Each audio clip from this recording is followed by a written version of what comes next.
What's going on, everybody? Welcome to the Freedom Fire podcast, where we want to stoke the flames of freedom every single day. My name is Kendall Bowman, and guys, it seems like there's something bigger going on in the transgender community. We got this story from Timcast.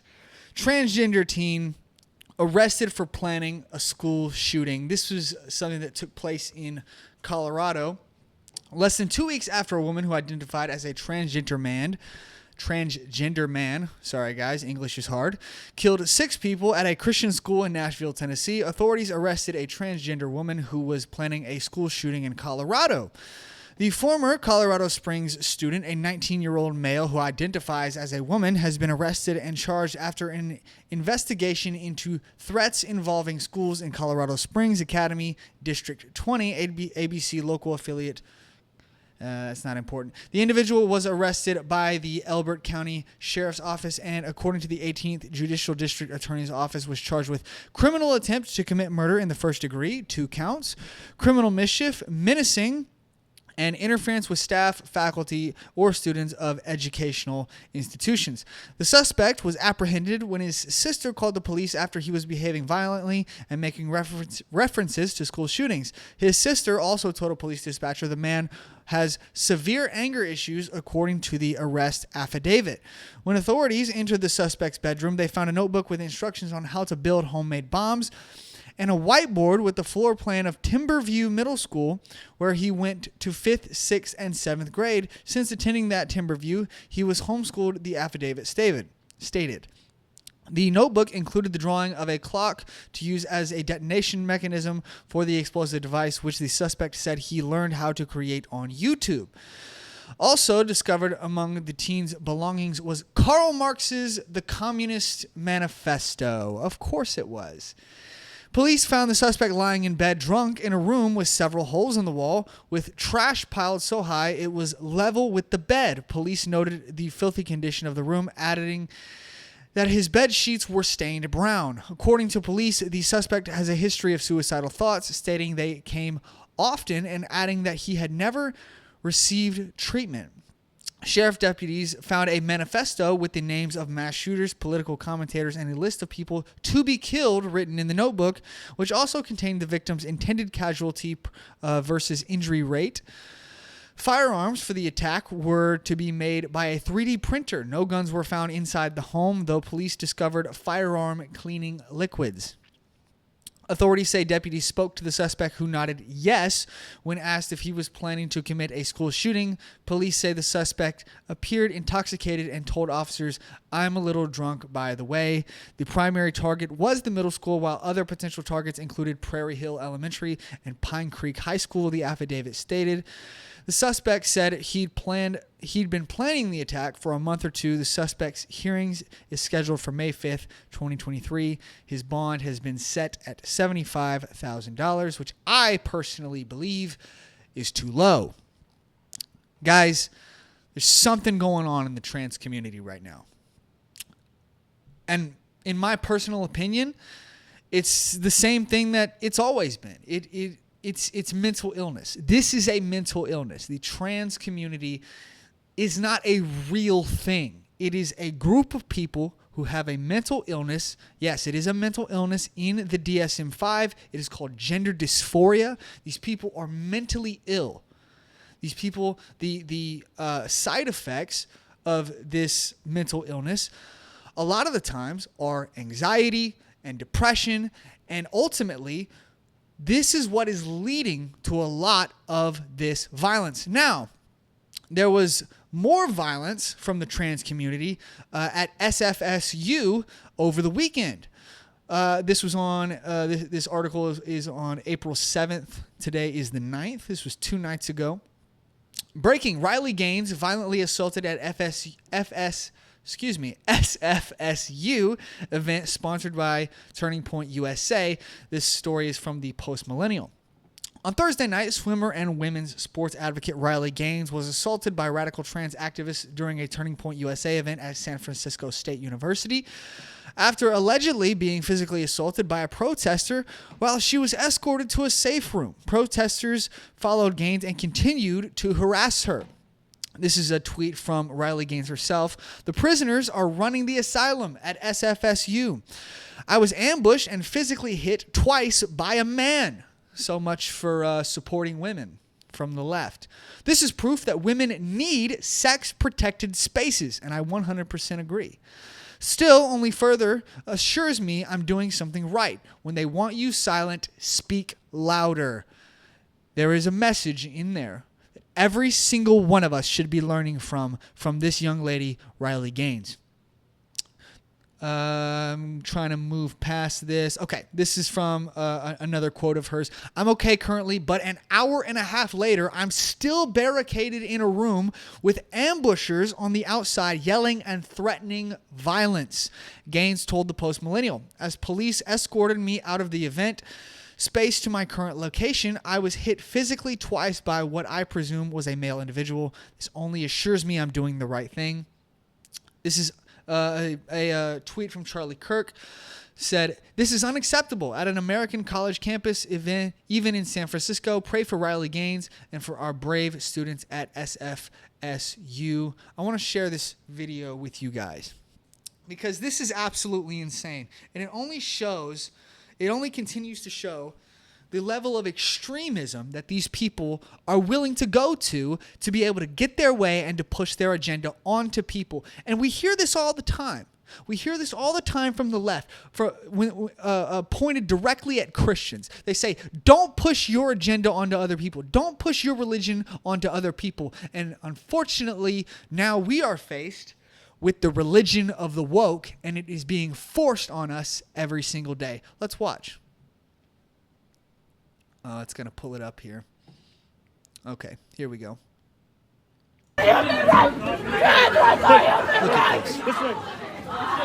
They're having to escort her away from a violent mob of people. I'm good. I'm good.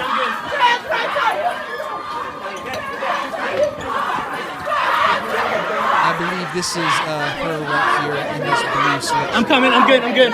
Trust me, I'm good. Go ahead.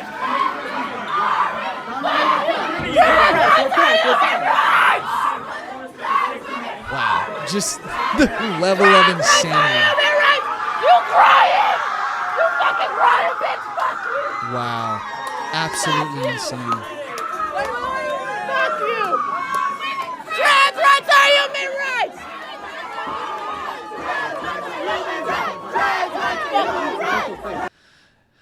Yeah, that's absolutely insane. I do apologize for the language in that video. I should have warned you guys. But that just shows the level of sheer insanity that these people are willing to go to. They're pushing their agenda in a violent manner. These people are no longer willing to have a conversation. And that shows. That shows the breakdown of our country. It shows the breakdown of our morals and our values. Ultimately, guys, when one side is no longer willing to have a conversation, no longer willing to debate ideas, and is just simply pushing their ideas, you get hate. And ultimately, in my opinion, this is going to lead to some kind of either a revolution by these people or some kind of civil conflict between these people and another, maybe a MAGA contingency. I don't know. But there's clearly violence that is coming. We see it with the school shootings that are happening. We see it with these violent rioters. These people held her in this room for hours. Absolutely insane, man. And so I believe that she stated she was in there for about an hour and a half. I did see some other stories that were saying that they were wanting to be paid money, basically holding this woman for ransom in order for her to be released, which, by the way, is a thing called kidnapping. It's a chargeable offense. It's a pretty lofty felony that can get you several years in prison. And of course, none of these people were charged because we have a two-tiered justice system in the United States, except for in the state of Florida. Gosh, I love the state of Florida. From the Post Millennial, Florida activist Rebecca Jones claims Governor DeSantis ordered the kidnapping of her son. He was arrested on suspicion of planning a mass shooting. But before I get into this story, make sure you guys hit that like button, subscribe, and leave a comment in the comment section. If you like my commentary on these stories here, let me know down in the comment section. If you don't like my commentary, let's debate it down in the comment section. We want to have conversations here. We want to stir up that fire that's within all of us to push for freedom. I truly believe that is within all of us, and I want to inspire that in each and every one of you every single day. So let's have a debate. Let's have conversations down in the comment section. I'm here. Let's do it. Oh boy. Like I said, from the Post-Millennial, Florida activist Rebecca Jones claims Governor DeSantis ordered the kidnapping of her son. He was arrested on suspicion of planning a mass shooting. Oh my goodness. On Thursday, the Miami Herald published a misleading claim about the recent arrest of the 13-year-old son of Rebecca Jones, the disgraced whistleblower who claimed the Florida Department of Health pressured her to manipulate COVID data to the benefit of Florida Governor Ron DeSantis. And the outlet said that the child was arrested over memes when he was arrested for threatening to shoot up his school, Holly Navarre Middle School. According to Yahoo News, the boy was arrested for digital threats of terrorism, and the Santa Rosa Sheriff's Office alleges that he made several threats to shoot and stab several students at his school and made statements such as, I'm not going to go ahead and read those because I do believe I might get banned from YouTube. But if you want to stop and read those for yourself, you can. I do want to share with you this tweet from her, which is just absolute insanity from this woman. My family is not safe. My son has been taken on the governor's orders, and I've had to send my husband and daughter out of state for their safety.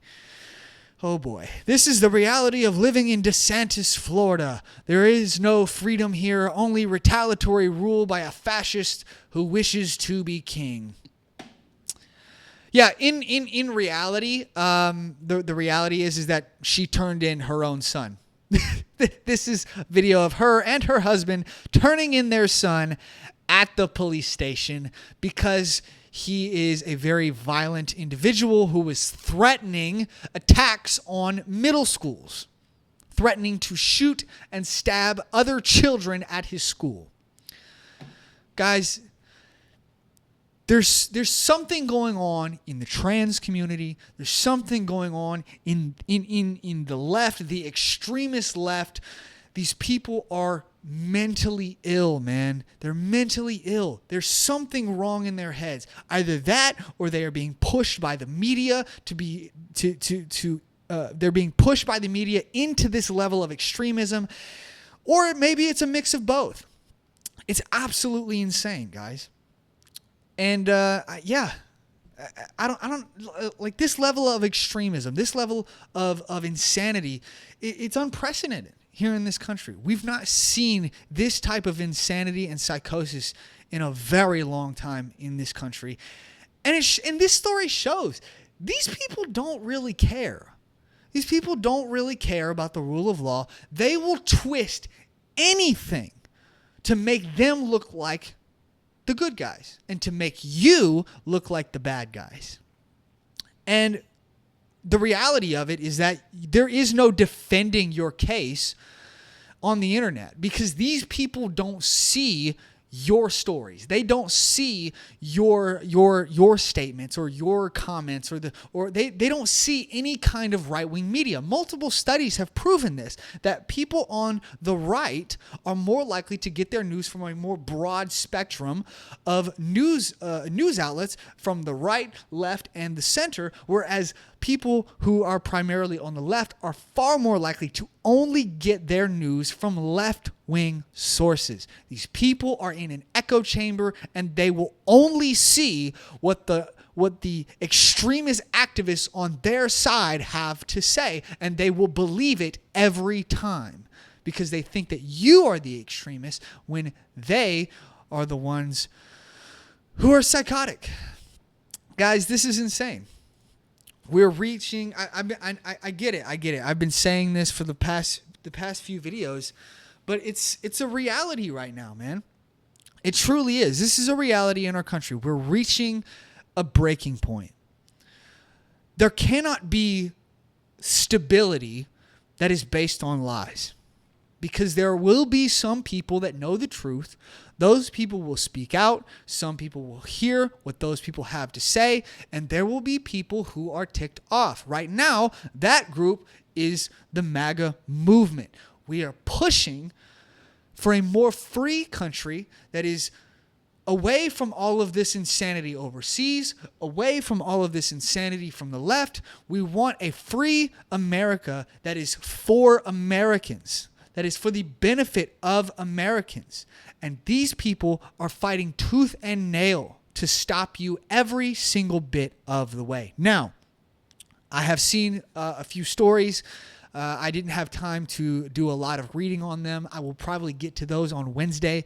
But it's starting to look like Republicans are fighting back, which is phenomenal. So there's been some Republican DAs who are looking at charges into the Bidens after the Democrats decided to do these absolutely insane charges on Donald Trump, which is just, I mean, they're just framing the guy. There's no charges, there's no crimes. It's absolutely ridiculous.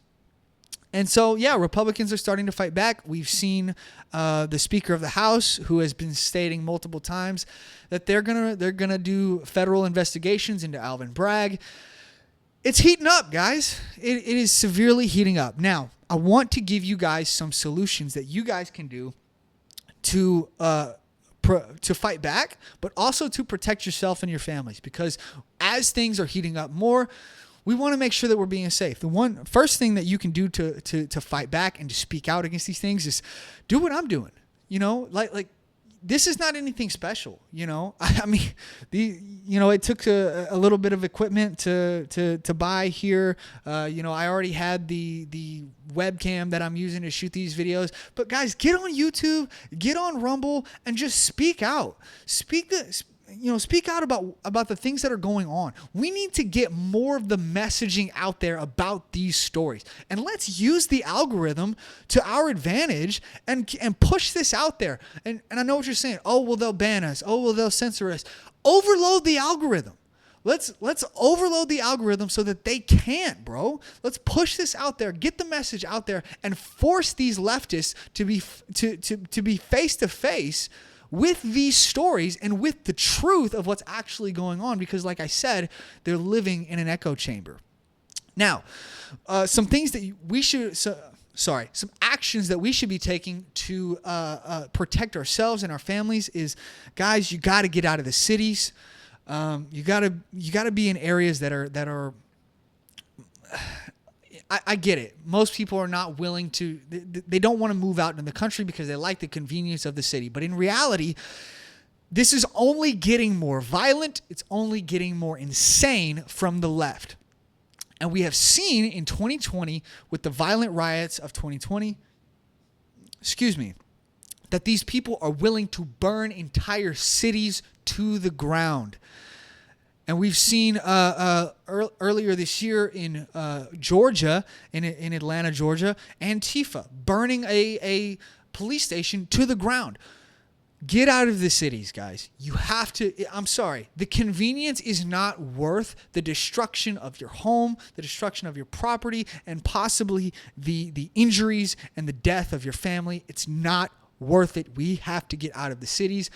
I am currently in the process of working to try to do that myself. But in the meantime, another action that you can be taking to avoid any type of calamity, to prepare for emergencies, is have food, water, bullets, and guns. That's just the reality, guys. If you're going to be in the city like I am, unfortunately, right now, like I said, I'm trying to get out. But as of right now, with the housing market here in North Texas, it's insane. It's hard to buy a house. You kind of have to be far out of the city to even get into a decent price range. It's insane. Now the prices are coming down, but it's still pretty bad. So yeah, have food, have water, have bullets, have guns, and have ways to cook your food as well. if you have to hunker down because of some type of extremist violence going on in the streets, or some type of, we've talked about banking collapses on this channel in the past. If there's some, we've talked about China and Brazil and BRICS, who are trying to displace the dollar as the world reserve currency. Guys, there's things going on in this country and around the world that you need to be preparing for. All right, guys. That's about all I can say on these stories. That's about all the advice that I can give you. Actually, you know what? One more thing. I am currently filming this on Easter. I'm gonna be uploading it tomorrow on Monday. I'm currently filming this on Easter Sunday. Guys, one more piece of advice I can give you is to pray. We need to be praying every single day for our country. I get it. Most of you might be atheists. You might be agnostic. I don't know. I don't know what's going on with you. I don't know. But the reality is that the walking away from the Christian morals that our nation was built upon, it's not working, guys. Ultimately, I truly believe that we need to move back to a nation who is loving and more acknowledging of the God who I believe created us and allowed the greatest country on the planet to be built, which is the United States of America. Guys, we need to be praying. We need to be worshiping God. We need to be asking Him for the forgiveness of the sins of our nation. And we got to get back to our morals. We got to be pushing for a more moral society. So yeah, just do that. Like I said, food, water, bullets, guns, get out of the cities, protect yourself, protect your families, and speak out. Speak out. Put out content all over the internet that is just pushing back against this. Go to local protests against these type of insanity, against this transgender agenda and psychosis that is going on. We've got to be better about pushing back. These people I'm sorry, we like to look at the left and say, oh, these people are weak, they're soft, there's no way that they could ever I'm sorry. These people are willing to burn down police stations in order to get what they want. And people on the right are not even willing to go out and protest in the street. And I get it. You got a job to do. Maybe, you got to go to work. You got to provide for your family. But guys, this is our nation we're talking about. We have to do better. We have to be more willing to do what it takes to save our country. I'm going to leave it there, guys. I said that already, and then I got off on another tangent. But yeah, I'm going to leave it there. I will have another show coming for you guys on Wednesday. Go ahead and hit that like button, subscribe, leave a comment in the comment section, share the show with your friends. Follow me on all the socials down in the description, and hit that notification bell so that you can be notified whenever we put out new videos. If you don't like my content if you don't like my commentary on this content, tell me down in the description. Let's talk about it. Let's debate. Let's have a conversation, because we are wanting to push the fire for freedom that is within all of us every single day. And I will see you guys in the next one. Bye, guys.